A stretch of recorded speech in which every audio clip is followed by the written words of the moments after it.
Hello, bachcho. Let us read this question. Question say that if A equals to A comma B comma C and B equals to -2, -1, 0 and 2, write the total number of one function from A to B. सबसे पहले हम लोग क्या करें, इसमें की concept की बात कर लेते हैं। की कंसेप्ट की बात करते हैं तो लिखा की कंसेप्ट और क्या करें, if A is equals to A, यहाँ पे दिया हुआ तो ए की जगह पे कुछ और ले लेते हैं, एक्स ले लेते हैं ना, capital X. Let if capital X equals to, हमारे पास एलिमेंट्स हैं x1 comma x2 comma dot dot dot xn and b equals to या बाई इक्वल्स टू जो हमने लिया हुआ है, and capital Y is equals to, and capital Y is equals to, हमने लिया क्या, बाई 1 बाई 2, इस तरीके से बाई आर, मतलब टोटल एलिमेंट्स आर हो गया। Then total total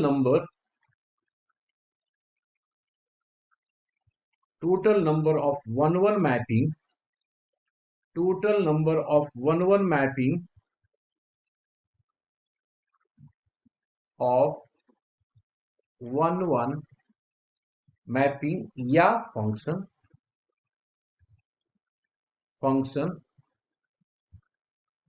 from A to B is equals to, दो कंडीशंस होते हैं, एक तो होता है r C n into factorial of n, और दूसरा होता है जीरो। कब ये होगा, जब r is greater than equals to n होगा, और यहाँ पे अगर आर से छोटा है एन, तो यहाँ पे आर किसकी एलिमेंट है, बाई का और एक्स का, ये है। तो अब अगर हम लोग देखें यहाँ पे क्वेश्चंस को अगर समझें, तो क्वेश्चन में क्या दिया हुआ है, तो हमारे पास गिवन है, given that a is equals to a comma b comma c, इसका मतलब क्या हो गया, this imply that number of element number of element in set, number of element in set A equals to कितना हो गया, 3। This imply that जो n की वैल्यू आया वो n इज इक्वल्स टू 3 आ गया।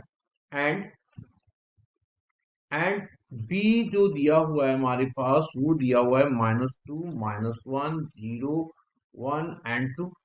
तो इसमें क्या हो रहा है, number of element in set B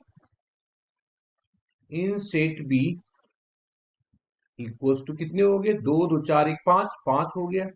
इसका मतलब क्या हो गया, आर की वैल्यू 5। तो देयर फोर क्या हो गया, there four are is greater than हो गया ना किसके, एन। तो हमारे पास कंडीशंस कौन सा काम करेगा, ये करेगा, तो लिख दिया इसके बाद देयर फोर, है ना। तो total number of, there four total number of one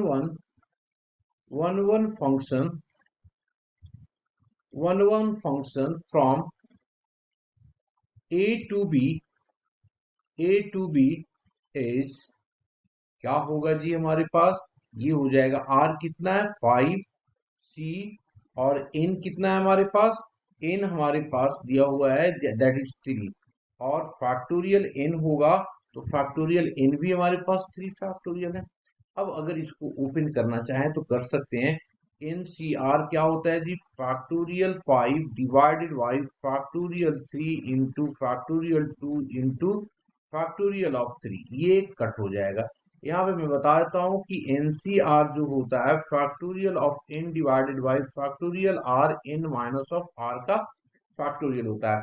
तो this is equals to 5 into 4 into 3 into 2 का फैक्टोरियल, और नीचे भी 2 फैक्टोरियल, ये कैंसिल आउट हो गया, तो 5 और 20, 20 दिया 60, तो ये टोटल हो गया 60 फंक्शन बनेंगे। और ये हमारा आंसर हो गया। Hope you understood it well. Best